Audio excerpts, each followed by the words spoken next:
내 영혼아 여호와를 송축하라. 여호와 나의 하나님이여 주는 심히 위대하시며 존귀와 권위로 옷 입으셨나이다. 아멘. 찬송가 35장 하나님께 찬양드립니다.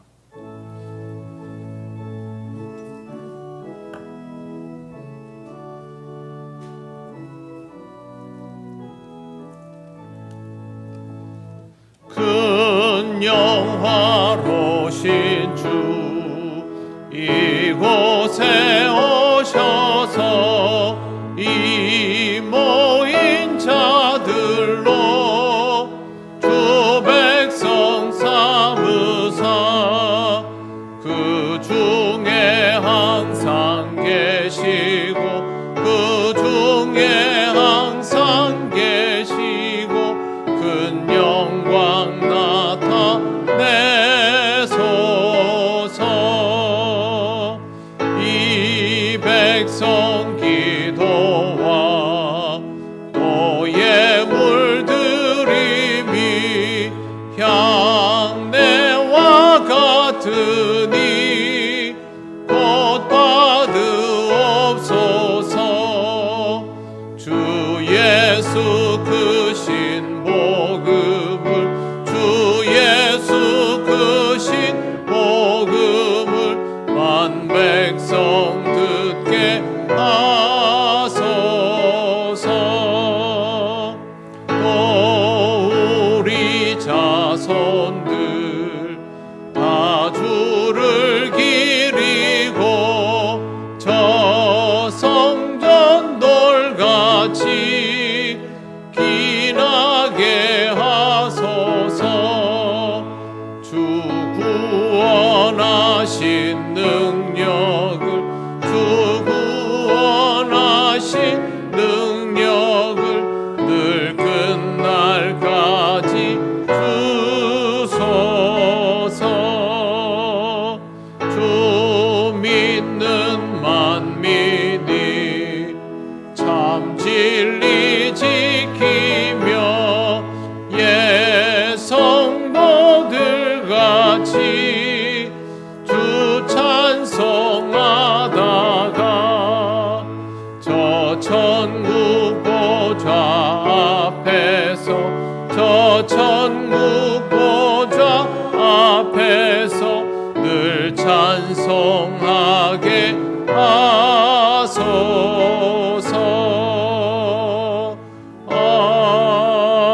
아멘. 성시교독 51번입니다.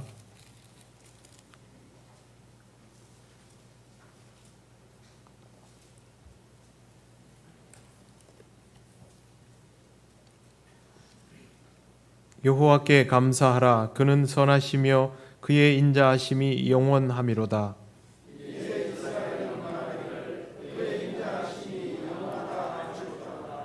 이제 아론의 집은 말하기를 그의 인자하심이 영원하다 할지로다.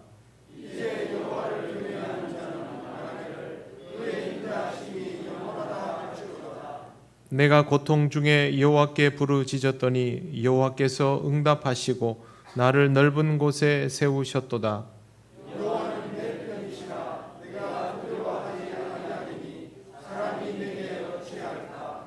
여호와께서 내 편이 되사 나를 돕는 자들 중에 계시니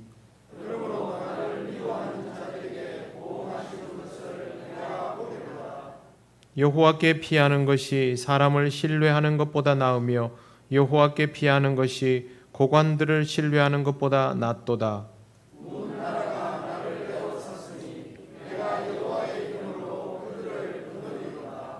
너는 나를 밀쳐 넘어뜨리려 하였으나 여호와께서는 나를 도우셨도다.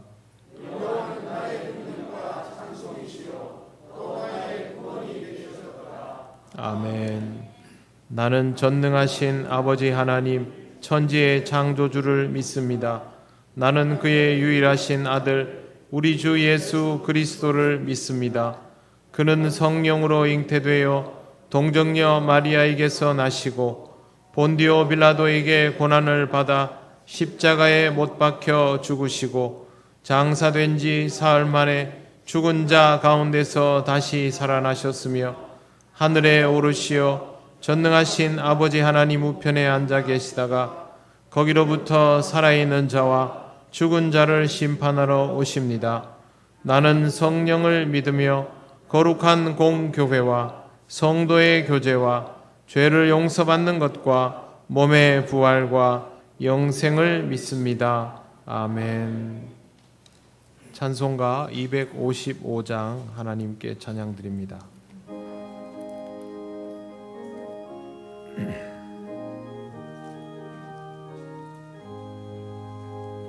너희 죄 흉악하나 눈과 같이 희겠네. 너희 죄 흉악하나 눈과 같이 희겠네. 죄의 빛 흉악하나 희게 되리라. 주홍빛 같은 내 죄, 주홍빛 같은 내 죄, 눈과 같이 희겠네. 눈과 같이 희겠네. 악한 죄 벗으라고 주님 너를 부르네. 악한 죄 벗으라고 주님 너를 부르네. 하나님 크신 사랑 한이 없어라. 악한 죄 벗으라고, 악한 죄 벗으라고 주님 너를 부르네. 주님 너를 부르네. 너희 죄 사해 주사 기억 아니하시네. 너희 죄 사해 주사 기억 아니하시네. 불쌍한 사람들아 오라 하시네. 너희 죄 사해 주사, 너희 죄 사해 주사 기억 아니하시네. 기억 아니하시네.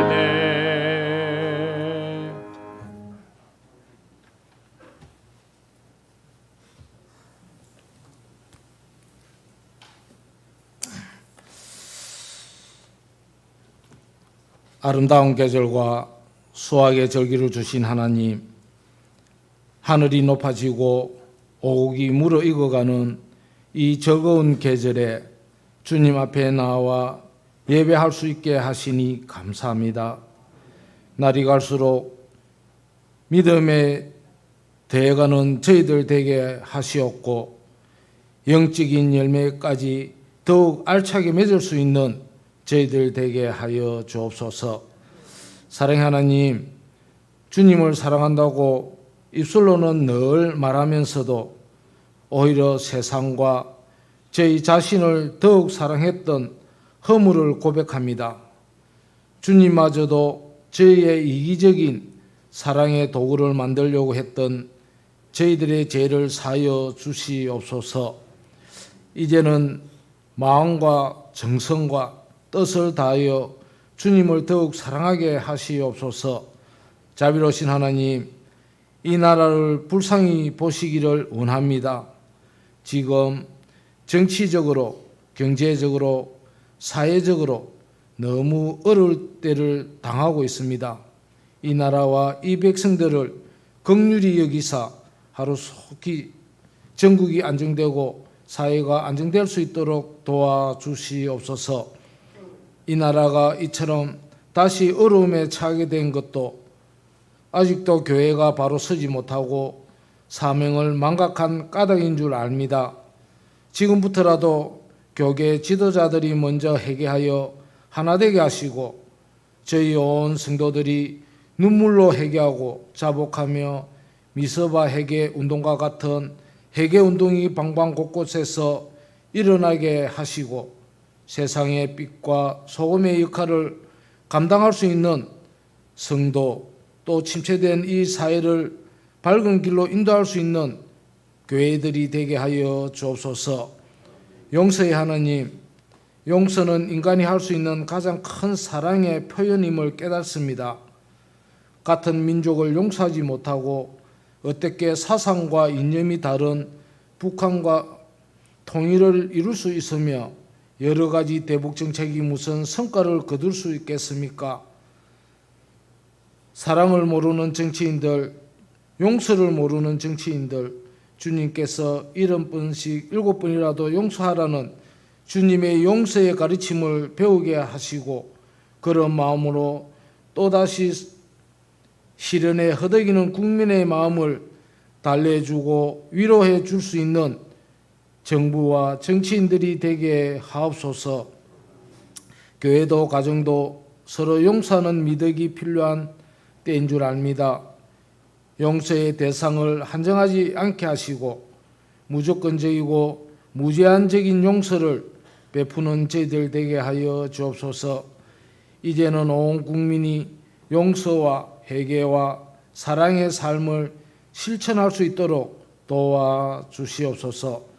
오늘도 생명의 말씀을 들고 단위에 서신 목사님, 성령의 능력으로 붙드시고 건세 있는 말씀을 전할 수 있도록 힘을 다하여 주옵소서. 예배의 시종을 주님께 의탁하며 예수 그리스도의 이름으로 기도합니다. 아멘.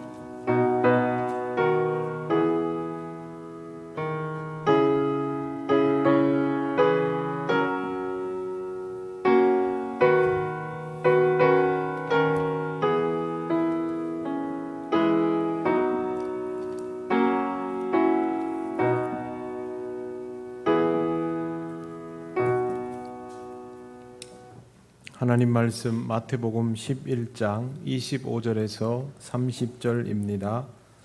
이 말씀은 신약성경 18쪽에 있습니다.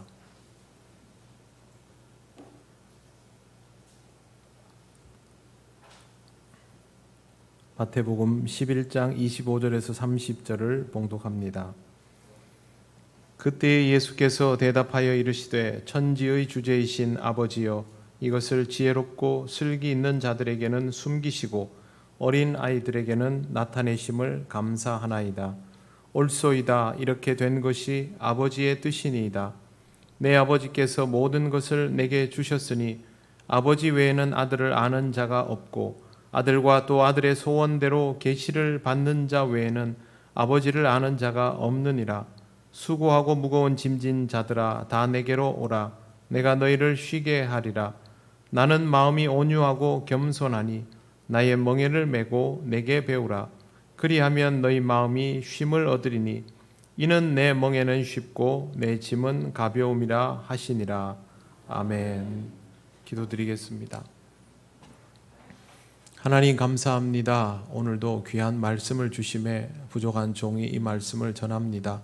온전히 전해지게 하시고 함께 이 뜻을 깨닫는 은혜의 시간이 되게 하옵소서.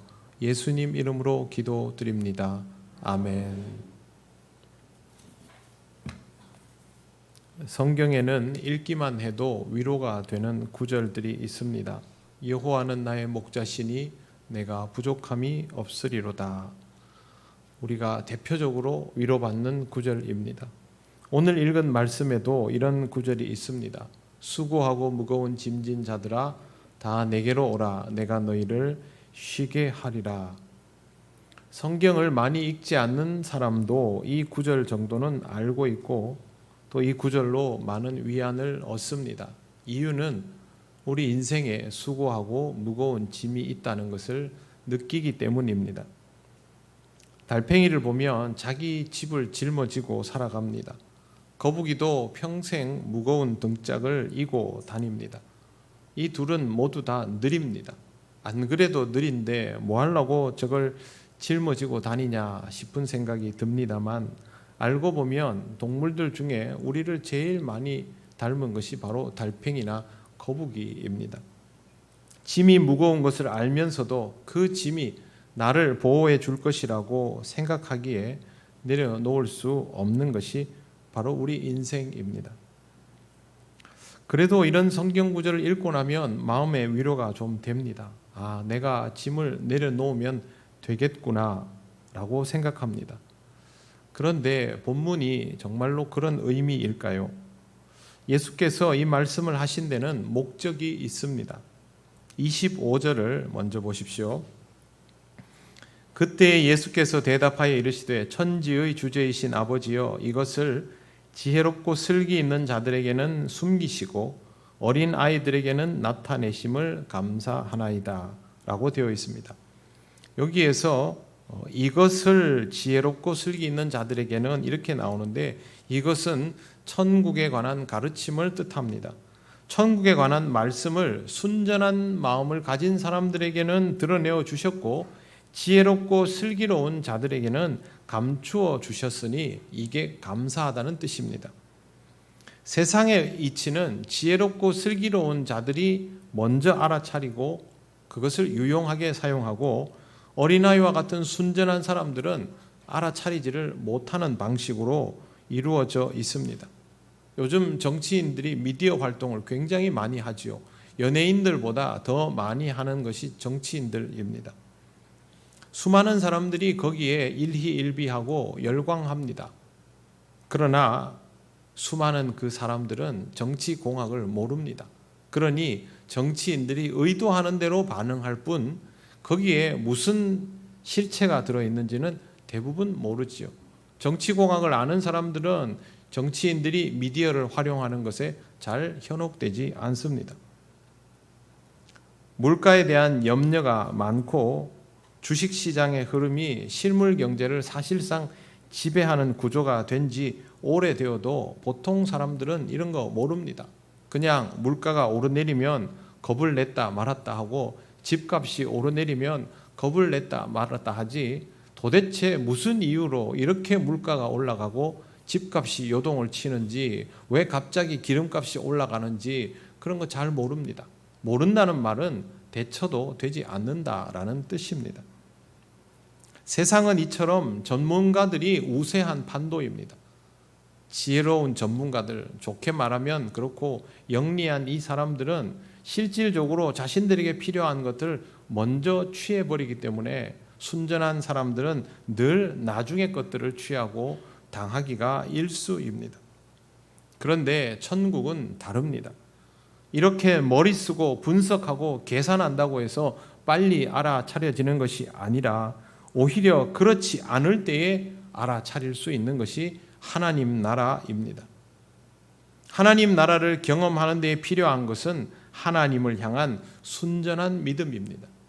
예수님은 이런 순전한 믿음을 가지고 있으면 세상에서 말하는 그런 지혜와 슬기가 없다 할지라도 천국을 경험하게 해 주셨으니 그것이 감사하다라고 말하고 있습니다. 마태복음 18장에 어린 아이와 같이 되지 않으면 천국에 들어갈 수 없다라고 말씀하신 것도 같은 맥락입니다. 천국, 즉 하나님 나라는 순전한 믿음으로만 경험할 수 있습니다. 경험할 수 있다라고 말씀드리는 것은 이 천국이 죽어서 만나게 되는 것이 아니라 이 땅에서 먼저 경험되기 때문입니다. 죽기도 전에 천국을 경험할 수 있다. 그건 정말 놀라운 은혜이죠. 모든 사람들이 천국에 가고 싶어 합니다. 여러분 한번 물어보십시오. 교회를 다니건 안 다니건 다 천국 혹은 낙원이라는 곳에 갈 수 있다면 다 가고 싶어 합니다. 그런데 그걸 여기서 미리 맛볼 수 있다. 얼마나 특권입니까? 연세가 드신 분들은 잘 모르지만 젊은 사람들은 전자기기 중에 애플을 최고로 칩니다. 그래서 애플에서 신제품이 나온다라고 하면 신제품 시연을 하는 방송을 잠을 자지 않고 기다렸다가 그걸 실시간으로 봅니다. 저희 집에 막내도 새벽에 잠도 안 자고 뭘 보고 있길래 도대체 이 시간에 뭘 하냐 그러니까 이번에 애플 신제품이 나와서 그걸 보고 있다.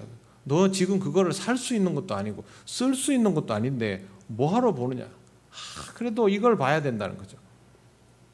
실제로 애플 신제품이 나오면 전 세계의 애플 대리점에는 몇백 미터씩 사람들이 줄을 서서 문을 열면 그 물건을 사기를 기다리는 겁니다. 주는 것도 아니고요. 돈 주고 사야 되는데 그렇게 합니다. 먼저 경험할 수 있는 것을 특권이라고 생각하기 때문입니다.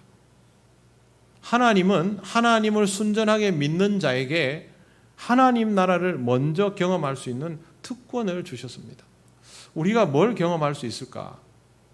하나님 나라에서 느낄 수 있는 그 느낌, 감정들이 이 세상에서 신앙으로 살아가며 경험할 수 있게 되는 것이죠. 이 귀한 것이 다른 것 다 필요 없고 순전한 믿음만 있으면 되도록 하셨다라는 것을 주님께서 감사하고 있는 것입니다. 하나님에 대하여 이 땅에서 예수 그리스도에 대하여 순전한 마음을 가지는 것이 귀합니다. 그런데 이 순전함이라는 것은 세상 물정을 모르는 천진무구함은 아닙니다. 선입견을 가지고 있지 않은 마음을 뜻합니다. 문제는 이 선입견이 우리에게는 다 있다는 것이죠. 사실상 모든 유대인들은 어려서부터 성경을 읽고 달달 외우는 수준입니다. 12세가 되면 성인식을 하는데 그때쯤이면 모세오경을 다 외우고 탈무드를 다 외웁니다. 예전부터 제가 하브루타에 관한 말씀을 드렸고 우리 교회에서 하브루타에 관한 교육도 했고 실제 교회 학교에서 하브루타를 토대로 그렇게 교육 활동도 올해는 했습니다. 그런데 이 하브루타에는 아주 중요한 전제가 있습니다. 성경을 제대로 모르면 이게 안 됩니다. 유대인들이 공부를 잘한다 하니까 머리가 좋다 하니까 우리나라에서 그냥 마구 도입을 해서 수도권에서 하브루타 모임을 만들고 뭐 이걸로 어떻게 해서 성적을 올려볼 수 있을까? 바보 같은 짓입니다. 하브루타의 출발점은 성경 말씀을 이미 어느 수준 이상으로 높게 이해하고 있는 사람들이 서로 대화하고 토론하는 겁니다. 성경을 모르면 못하는 것이죠.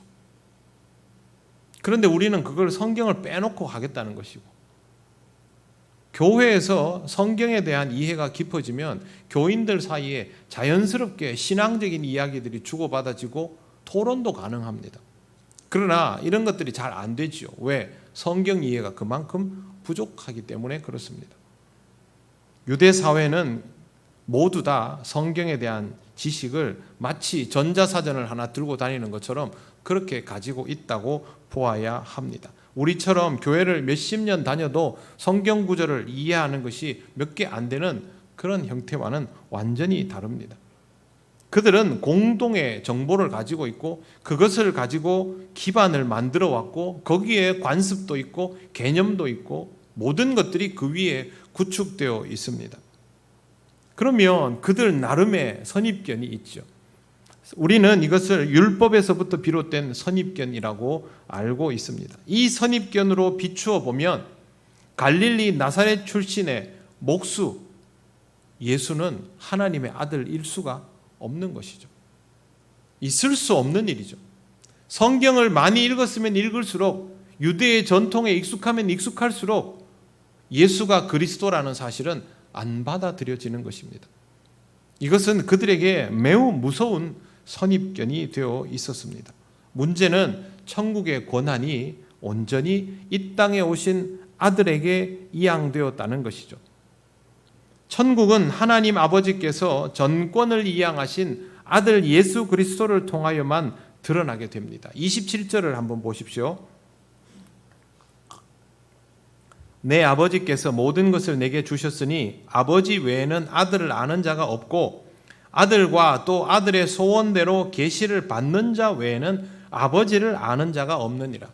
아버지를 아는 것도 중요하고 아들을 아는 것도 중요한데 아버지 외에는 아들을 아는 자가 없고 아들을 통하지 않고는 아버지를 알 수 없다고 예수님이 말씀하십니다. 그러면 인간은 스스로 지혜와 지식을 동원해서 아버지를 알 수 없고 아들을 알 수 없다는 뜻이죠. 주님과 마주하고 있다 할지라도 인간의 능력으로 예수를 그리스도라고 알아볼 방법은 없는 것입니다. 그러면 인간이 할 수 있는 일은 사람의 모습으로 이 땅에 오신 하나님의 아들이 스스로를 드러내어 알리실 때 이것을 받아들일 것인가 말 것인가를 결정하는 수밖에 없습니다. 여기에서 요구되는 것이 믿음이죠. 그래서 우리는 예수를 아는 것은 나중이고요. 예수를 믿고 알아가게 되는 겁니다. 예수님께서 지금 이것을 말씀하여 주셨습니다. 결국 답도 주님뿐이고 길도 주님뿐입니다. 주님이 믿음으로 반응하라고 하셨으면 방법도 이것뿐입니다. 믿음으로만 반응할 수 있는 것이죠. 내가 곧 길이요 진리요 생명이니 나로 말미암지 않고는 아버지께로 올 자가 없느니라 라고 말씀하신 것도 바로 이 때문입니다. 그러면 믿으면 되지 않습니까? 아멘 하면 되지 않습니까? 근데 생각보다 쉽지 않습니다. 왜 그러냐면 이 사람들이 메시아에 대한 개념을 미리 가지고 있는 사람들이기 때문이죠. 서기관과 바리새인 같이 성경에 유식한 사람들이 가지고 있는 선입견은 앞서 말씀드린 것처럼 나사렛 예수가 그리스도이신 것을 도무지 받아들일 수 없도록 되어 있습니다. 뿐만 아니라 예수님께 관심을 보이던 수많은 사람들도 그들이 각자 마련해 놓은 메시아의 그림을 가지고 예수님을 보았죠. 그러다 보니까 심지어 제자들조차도 예수님에 대한 이해가 달랐지 않습니까? 이런 식이면 예수를 그리스도로 받아들이는 것이 사실상 불가능한 상태입니다. 자, 여기에서 28절을 읽어야 됩니다. 28절 말씀을 제가 읽겠습니다. 수고하고 무거운 짐진 자들아 다 내게로 오라. 내가 너희를 쉬게 하리라. 아버지를 알아야 하고 아들을 알아야 하고 막 천국을 이야기하시고 그러다가 왜 갑자기 수고하고 무거운 짐진 자들이 나올까요? 이 짐이 사람들을 힘들게 하기 때문입니다. 그렇지. 우리 인생에는 수고하고 무거운 짐이 있지. 맞습니다. 하지만 예수님께서 말씀하시는 수고하고 무거운 짐은 그런 게 아닙니다. 그냥 우리가 요 구절만 딱 뽑아서 보면 우리가 살아가면서 경험하는 삶의 무게를 말하는 것이 아니냐라고 생각할 수 있지만 이건 그게 아니라 주님을 알아차려야 하는 상황에서 그렇게 알아차리지 못하게 하는 모든 조건들, 그것을 짐이라고 말씀하신 겁니다. 이 짐은 내가 느끼는 삶의 무게나 숙제 같은 것이 아니라 신앙을 방해하는 무게를 뜻합니다. 그래서 수고하고 무거운 짐진 자들아가 여기에 나온 겁니다. 내가 느끼는 삶의 무게와 주님을 알아차리지 못하게 하는 인생의 무게는 구별하기 어려울 수 있습니다. 그래서 우리는 이 성경을 볼 때마다 그냥 살다가 힘들면 보려고 했습니다. 그런데 예수께서 어떤 말씀을 하실 때는 누구를 향하여 이 말씀을 하셨는지를 보아야 합니다. 세상살이가 어려운 사람도 이 말씀을 듣습니다만 지금 이 말씀을 듣는 대상은 회개하지 않는 세대, 그들을 대표하는 사람들입니다. 오늘 우리가 읽은 본문이 속한 마태복음 11장의 앞부분은 회개하지 않는 세대에 관한 내용입니다. 그래서 심판에 대한 것도 있고요. 그들이 어떤 식으로 예수님을 표현하는 것인가에 대한 것도 있습니다. 그들 중에 대표 선수가 서기관과 바리새인들이죠. 당시의 서기관과 바리새인들이 세상의 삶의 무게에 짓눌려 있던 사람들입니까? 전혀 그렇지 않습니다. 그들은 세상의 무게에 짓눌려 있는 사람들을 보면서 자신들은 그렇지 않다는 사실에 만족감을 느끼던 승리자들이었죠. 이런 사람들을 향해서 예수님이 왜 수고하고 무거운 짐이라는 표현을 사용하시겠습니까? 서기관과 바리새인들이 자신들은 상대적인 우월감에 취해서 자기 인생에 무거운 짐이 있다는 것도 모르고 있지만 실제로 예수님이 보기에는 그들이 얼마나 무거운 것을 짊어지고 있는지, 그것 때문에 주님을 알아보기가 얼마나 힘든지를 주님은 아셨으니까 그래서 그 사람들을 향해서 수고하고 무거운 짐진 자들아 이렇게 말씀하신 겁니다. 서기관과 바리새인을 비롯한 유대인들이 짊어지고 사는 것은 율법의 명목이었습니다. 그들은 사람들에게 율법을 하나님의 말씀으로 가르치기보다는 사회의 관습과 규범으로 자리 잡도록 가르쳤습니다. 그리고 그것을 지키지 못하는 사람들을 정죄하고 자신들은 그것을 잘 지키는 사람이라는 사실을 드러내어 뽐냈습니다. 이렇게 세월이 흐르면서 종교 지도자들이 사회적 권력까지도 가지게 된 것이 유대 사회의 특징입니다. 이렇게 살아오며 그들이 소유하게 된 권력, 관습에 따른 지식, 그들이 세워놓고 지키도록 만들었던 규범들, 자신들만 두드러져 보이게 만들어 놓았던 복잡한 형식들은 그들에게는 이른바 무기였죠. 유대 종교 지도자들은 그 무기를 가지고 다른 사람들의 힘겨움을 보면서 은근한 즐거움을 가지고 있었던 것입니다. 하지만 예수님은 그것을 무기라고 보지 않고 수고하고 무거운 짐이라고 말씀하셨습니다. 이미 그들로부터 시작된 유대의 율법주의는 그들뿐만이 아니라 유대 사회 전체를 짓누르는 무거운 짐이 되어 있었던 것입니다. 지고 있으면 모릅니다. 유대인들은요, 태어날 때부터 이 율법주의라는 갑옷을 입고 태어나는 겁니다. 그게 얼마나 무거운지 모르죠. 여러분, 옛날 원시적인 형태를 가지고 살아오고 있는 원시 부족들을 보면 지금 우리가 보면 상상도 못할 관습들을 가지고 있습니다. 정말 힘들게 살아가는데 자기들은 그게 힘든 건 줄 모릅니다. 자기들의 정체성을 투철하게 하는 건 줄 압니다. 유대인들의 모습이 바로 그런 안타까움이었던 것이죠.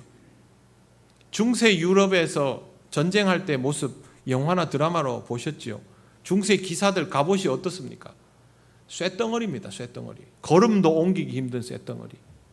그런데 그 사람들은 그 쇳덩어리가 자신들을 보호해 주는 것이라고 믿었습니다. 성체와 갑옷. 하지만 몽골이 유럽에 진출하면서 성체와 갑옷으로 무장한 유럽인들을 짓밟고 초토화시켰습니다. 몽골의 강점은 다른 데 있지 않습니다. 말을 자유롭게 탄다. 그리고 이동하면서 통치하지 않고 정복만 한다.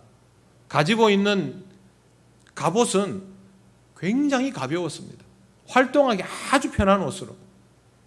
그리고 유럽인들처럼 걸어 다니면서 방패 들고 이렇게 진구축하고, 몽골은 그렇게 안 합니다. 짐승 사냥하듯이 말 타고 쫙 펼쳐버립니다. 그리고 몰아서 잡습니다. 성벽 필요 없습니다. 그렇게 당하고 나니까 유럽이 갑옷이, 성곽이 우리를 지켜주는 것이 아니었구나라는 걸 알게 됩니다. 뒤늦게. 지금 유대인들이 가지고 있는 것들이 바로 이런 형국입니다.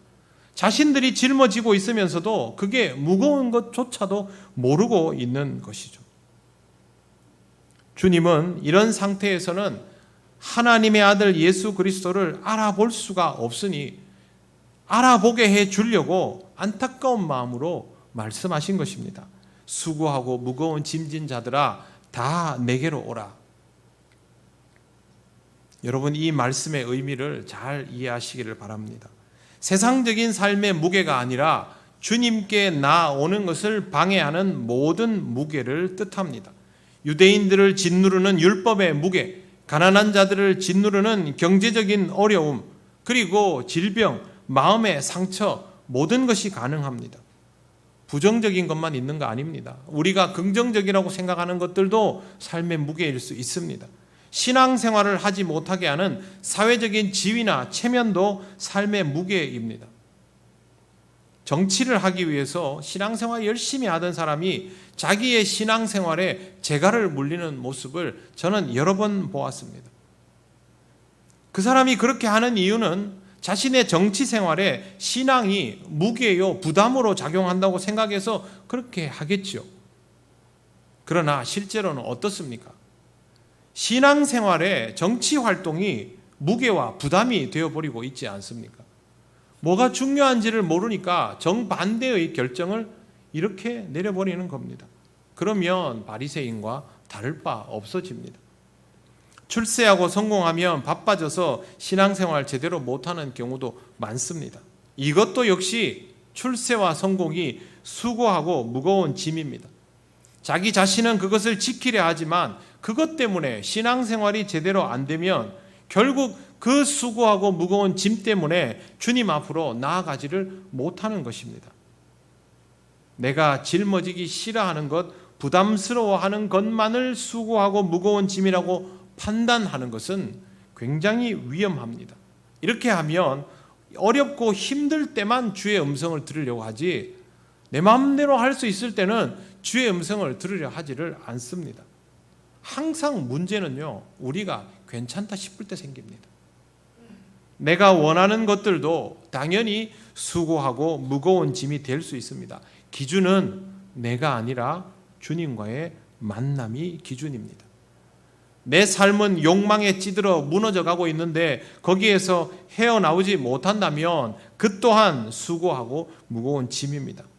내 삶을 붙드는 것은 모두 나로 하여금 수고스럽게 하는 것이 된다라는 것을 기억하시기를 바랍니다. 이걸 알아차릴 때 비로소 주님의 음성이 들립니다. 다시 한번 말씀드립니다. 수고하고 무거운 짐은 단순히 내 인생의 무게가 아니라 신앙적일 수 없게 만드는 모든 무게를 뜻합니다. 주님은 우리의 신앙을 위하여 이 말씀을 하셨지 다른 의도로 말씀하시지 않았습니다. 주님이 말씀하신 자유와 해방은 실제로 사람들이 원하는 것과 달랐습니다. 누구도 주님을 만나서 신분이 바뀌고 경제력이 바뀌고 그렇게 됐다는 기록은 성경에 없습니다. 우리는 그걸 그렇게 보고 싶은 것이죠. 자, 그 다음은 내게로 오라입니다. 내게로 오라는 이 표현은 굉장히 특별합니다. 그동안 예수님의 부르심은 나를 따르라 였습니다. 이건 나를 따라다니라는 뜻이죠. 그런데 수고하고 무거운 짐진 자들에게 말씀하신 내게로 오라는 더 가까이 오라는 말입니다. 이 사람들은 제자도 아니지 않습니까? 제자들이야 뭐 졸졸 따라다닐 수 있겠지만 이 사람들은 아직 전혀 준비 안 되어 있는 상태인데 왜 더 가까이 오라고 하실까요? 주님께서 이 문제를 직접 해결해 주시겠다는 뜻입니다. 마치 병자가 다가오면 그 병자를 고쳐주시는 것처럼 그렇게 문제를 풀어주시겠다는 뜻입니다. 내가 너희를 쉬게 하리라. 주님은 부르심을 받아 제자가 된 사람들을 쉬게 해주시겠다고 말씀하시지 않았습니다. 그 사람들은 일을 시켰죠. 자신이 내려놓지 못하는 그것들이 무거운 짐인 것을 깨닫는 사람들을 쉬게 해주시겠다라고 하십니다. 그러면 무거운 짐을 지고 있는 사람을 쉬게 해주는 방법은 무엇일까요? 걸어가는 거 멈추면 쉬어집니까? 방법은 딱 한 가지밖에 없습니다. 그 짐을 내려놓게 하는 겁니다. 그러면 쉽니다. 그렇다면 오늘 주의 말씀은 그 짐을 내려놓게 하겠다라고 하신 겁니다. 우리가 할 일은 믿고 주님 앞에 그것을 내려놓는 것입니다. 두려워하는 것들의 무게도 집착하는 것들의 무게도 내려놓아야 합니다. 이것 때문에 신앙생활이 안 된다면 더 늦기 전에 내려놓아야 내 삶이 쉼을 얻을 수 있습니다.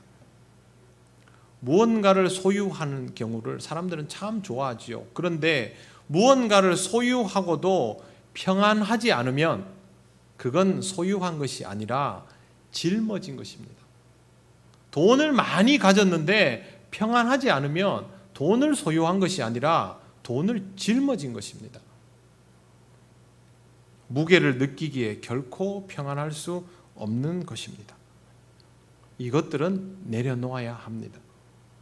이것은 주님의 제자가 되어서 거룩한 사명을 감당하며 거룩한 부담을 가지는 것과는 완전히 다른 이야기입니다. 내 삶을 지탱할 수 없어서 일어나는 일이니 구별하시기 바랍니다. 거룩한 부담은 져야지요. 십자가는 져야 합니다. 이건 내려놓아야 합니다. 요즘같이 어려운 시절이면 신앙생활에 부담을 느끼는 경우가 많습니다. 코로나로 인하여 비대면 예배를 드리다가 대면 예배로 다시 전환했을 때 대면 예배로의 전환이 되지 않는 성도들이 참 많습니다. 인간적으로는 조금 이해가 갑니다. 너무 어려우니까, 힘드니까. 지금은 신앙생활이 참 부담스러운 시절이다. 사람들 그렇게 생각합니다. 그런데 여러분 잘 생각해 보십시오. 지금은 신앙생활이 부담스러운 시절이 아니라 신앙 없이 살아가는 것이 부담스러운 시절입니다. 왜 이걸 거꾸로 생각합니까? 주님은 이것을 깨닫지 못하고 살아가는 것을 너무 안타깝게 보십니다.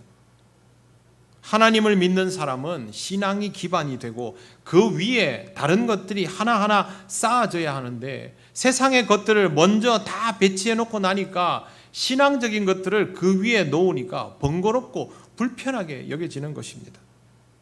이런 상황이 되면 자기도 모르게 신앙이 나를 부담스럽게 한다.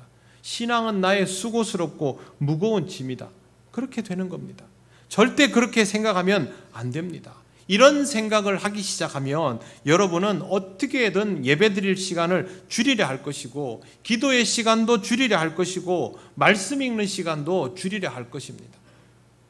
그러면 좀 덜 부담스러울 줄 알고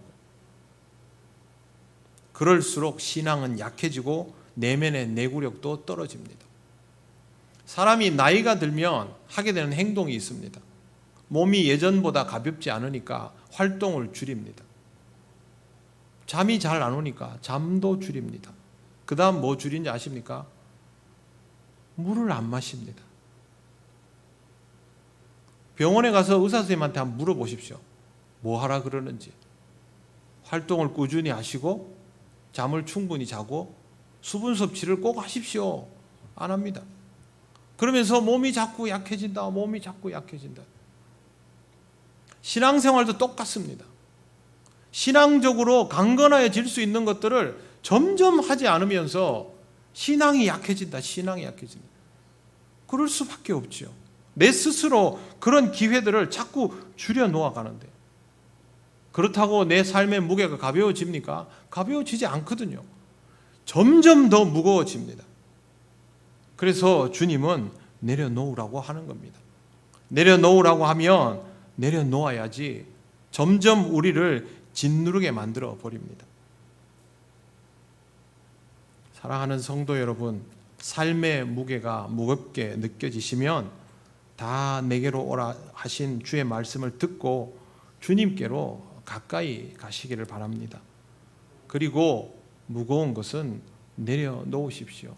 소유하고 싶어도 내가 무겁게 느끼면 내가 짊어질 수 있는 것이 이미 아닙니다. 이 짐을 내려놓으면 나의 모든 것을 잃어버리지 않을까 염려하지 마십시오.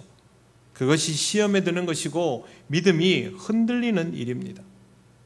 바울이 얼마나 좋은 신분이었습니까?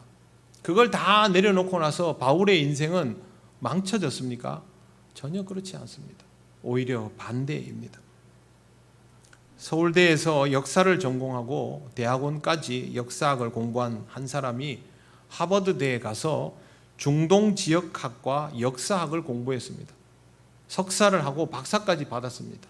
이 정도면 우리나라에 오면 아무데나 교수하러 갈 수 있습니다. 미국에서도 좋은 대학에서 강의할 수 있습니다. 그런데 이 사람이 학위를 받고 선택한 행동은 몽골로 선교를 가는 것이었습니다. 몽골에 가서 7년간 선교를 하고 돌아와서 인도네시아 자카르타로 가서 국제대학교를 설립해서 지금까지 운영하고 있습니다. 이분이 바로 이용규 선교사님입니다. 나이는 저하고 비슷합니다. 이런 사람들은 대학 교수를 하지 않더라도 중동 전문가가 되면요, 국가에서 정책적으로 활용하는 아주 요인이 됩니다. 중동 정세는 우리에게 아주 경제적으로 중요하기 때문이죠. 이 사람이 그 좋은 학위를 내버려 두고 몽골로 떠날 때 주변 사람들은 뭐라고 생각했을까요? 복을 발로 찬다 했겠죠. 그런데 이 선교사님은 그렇게 선교 사역을 하고 학교 생활을 하면서 책을 쓰고 책 제목이 내려놓기입니다. 근데 이 책은요, 불자들이 많이 읽었습니다. 책 제목이 꼭 불교 그 색깔 같잖아요. 뭐 내용은 당연히 좋죠. 100만 부가 넘게 팔렸습니다. 그리고 이 비용으로 다시 학교에 투자하고, 소리 없는 인생도 아니고요. 지금도 아주 즐겁게 살아가고 있습니다. 선교사님은 췌장 수술을 2번이나 받았습니다. 그런데 스스로 자신의 것들을 내려놓으면서 내 인생이 더 윤택해졌다라고 표현합니다. 삶의 무게가 내려놓아지니 그렇게 되었다는 것이죠. 하고 싶은 것, 되고 싶은 것, 이루고 싶은 것, 누구에게나 다 있습니다. 욕심 없는 사람, 그런 사람 어디 있습니까? 할 수 없다고 생각해서 안 할 뿐이죠. 그러나 이런 것들에 너무 집착하지 마십시오. 그것이 여러분의 삶을 짓누릅니다. 그것보다는 주님 앞에 내려놓고 쉼을 얻으시기를 바랍니다. 주님이 말씀하신 쉼은 영적인 휴식을 말합니다. 영의 안식을 얻어야 우리의 내면이 쪼그라들지를 않습니다. 주님이 내 삶을 책임져 주시는 것을 통하여 마음의 평안을 얻으시기 바랍니다. 그래야 여유가 나오고 이 여유에서 윤택함도 나오는 것입니다. 주님 앞에 내려놓고 주님을 통하여 여유를 가지시고 여러분의 삶이 윤택하여지는 것을 하나님의 은혜로 경험하게 되시기를 바랍니다. 기도드리겠습니다. 하나님 감사합니다. 하나님의 은혜로 살아가면서도 그 은혜의 가치를 모르고 우리가 원하고 필요로 하는 것들만을 생각하면서 살다 보니 주님의 말씀도 바로 보이지 않았음을 고백합니다. 주의 말씀처럼 주님께 나아가기 위해 방해되는 것들은 내려놓게 하시고 우리의 삶이 참 평안을 얻게 하여 주옵소서. 이를 통하여 우리의 삶이 주의 은혜로 윤택하게 됨을 믿습니다. 감사드리며 예수님 이름으로 기도드립니다. 아멘. 찬송가 337장 찬양하시며 봉헌하시겠습니다.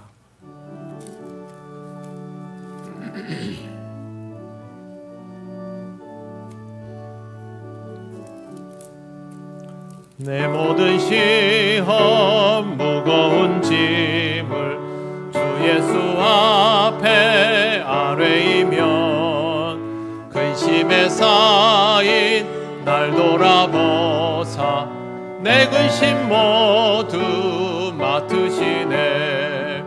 무거운 짐을 나 홀로 지고 견디다 못해 쓰러질 때 불쌍히 여겨 구원해 주리 은혜의 주님 오직 예수. 내 모든 괴로움 닥치는 환난 주 예수 앞에 아뢰이면 주께서 친히 날 구해 주사 넓으신 사랑 베푸시네.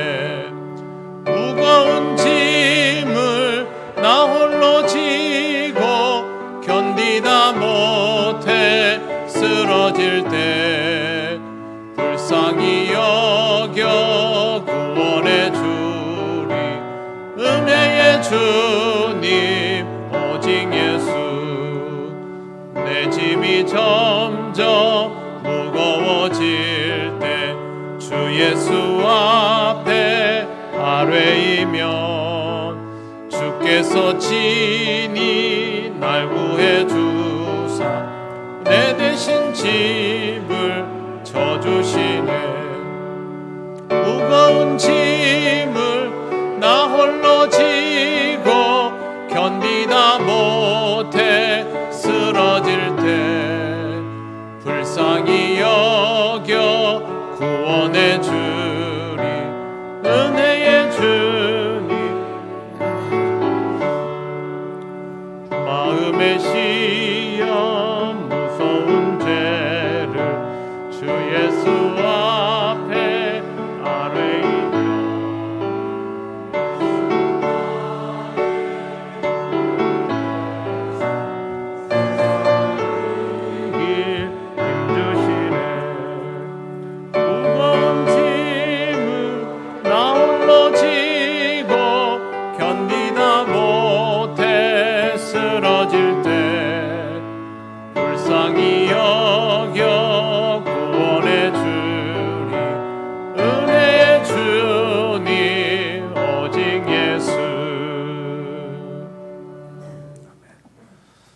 하나님 감사합니다.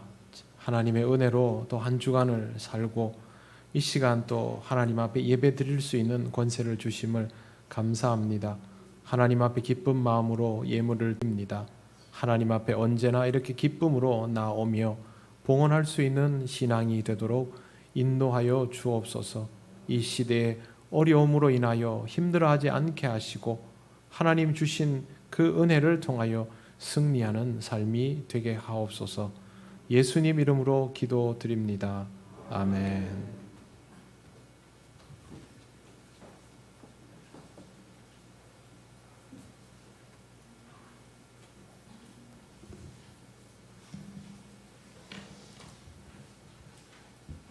교회 소식 알려드리겠습니다.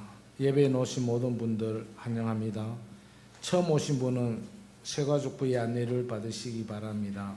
예배 총회주일, 오늘은 대한예수교 장로회 총회가 지정하는 총회주일로서 교단 산하 모든 성도가 공적 교회의 한 사람으로서 예배하고 봉헌하는 날입니다.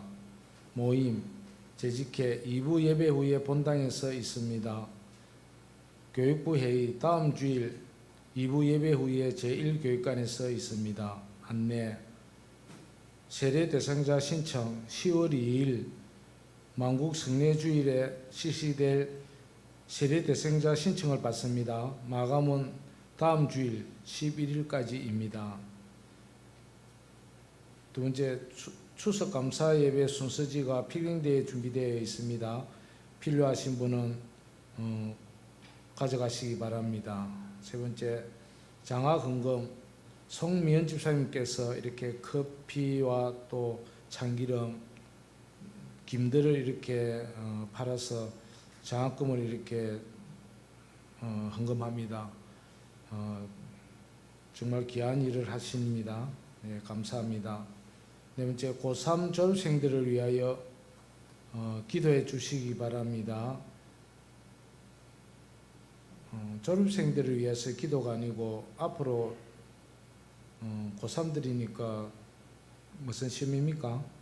수능시험이지요.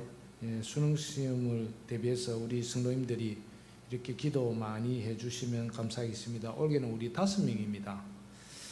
예, 장례가 있었습니다. 김광옥 집사님, 김두선 집사님 모친상을 2일 금요일 은혜 중에 마쳤습니다. 또 한택철 성도께서 별세하셔서 장례가 있습니다. 오늘 저희들이 일부 예배 후에 재직회 후에 이렇게 가셔서 숭례관에 가셔서 입관 예배를 드리도록 하겠습니다. 우리 성도님들 많이 참석해 주시면 감사하겠습니다. 한 가지 더 광고를 드리겠습니다. 차를 가져오시는 우리 성도님들께서는 이제는 주차권을 사용하지 않아도 됩니다. 지금 저희 교회에서 주차권 대신에 이렇게 교회 스티커를 이렇게 준비하고 있는데 이번 주에는 저희들이 그거를 선별하기 위해서는 차를 가져오신 분들은 나가실 때에 사무실에서 교회에 이렇게 문패, 저희 교회 문패가 있습니다. 그것을 한 개 가져가셔서 교회 차 앞에 핸들 앞에 이렇게 두시면은 우리 교회 차인 줄 이렇게 식별할 수가 있습니다. 스티커 넣을 때까지 그것을 가지고 이용해 주시면 감사하겠습니다. 이상입니다.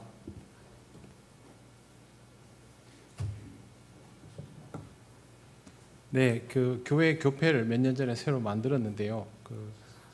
우선은 이 교패를 주차증 대신 사용하시고 바뀌고 나면 주차증을 붙이시면 됩니다. 그리고 그 교패는 여러분 가정에 오래된 교패들이 좀 뜨고 휘어지고 하지 않습니까?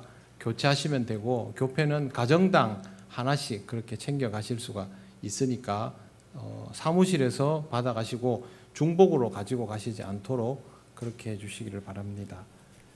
네, 김광옥 집사님, 김두선 집사님 가정에서 감사떡을 준비해 주셨으니까 여러분 가지고 가시길 바랍니다. 오늘 새가족 등록이 있습니다. 네. 며칠 전에 우리 김수곤 집사님이 박대식 집사님 인도하셨는데 또 박대식 집사님이 누님이십니다. 박순애 성도님을 오늘 또 인도하셨습니다. 네, 잠깐 일어나시겠습니까? 먼저 하나님께 기도드리겠습니다. 하나님 감사합니다. 하나님께서 우리와 함께 신앙생활 하도록 우리 박순애 성도님 보내주심을 감사합니다. 믿음 안에서 사랑을 나누며 소망 가운데 아름다운 동행을 이어갈 수 있도록 인도하여 주옵소서. 우리 성도님 가정에도 주님의 은혜가 가득하도록 역사하여 주시옵소서. 감사드리며 예수님 이름으로 기도드립니다. 아멘. 박수로 환영하시겠습니다. 예배 후에 또 인사하시겠습니다.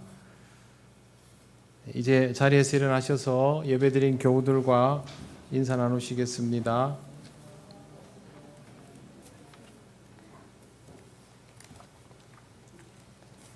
찬송가 635장 주기도문 찬양 드립니다.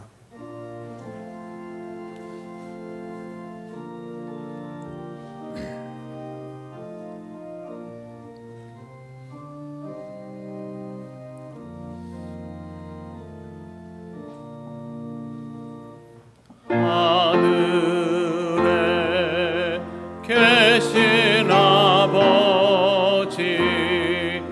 이름 거룩하사 주님 나라 임하시고 뜻이 이루어지이다.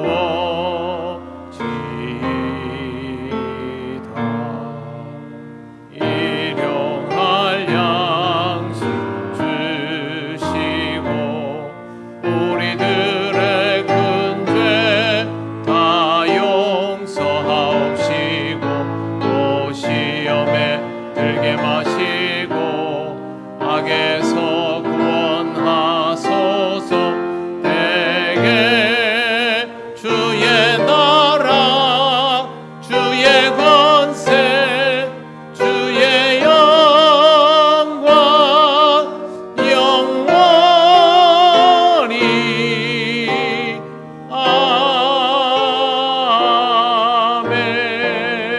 아멘. 우리 주 예수 그리스도의 크신 은혜와 하나님 아버지의 놀라우신 사랑과 성령님의 교통하시고 인도하여 주심이 수고하고 무거운 짐을 주님 앞에 내려놓고 참 안식을 누리기를 원하는 이 시간 예배하는 권속들 위해 영원토록 함께 하시기를 간절히 축원하옵나이다. 아멘.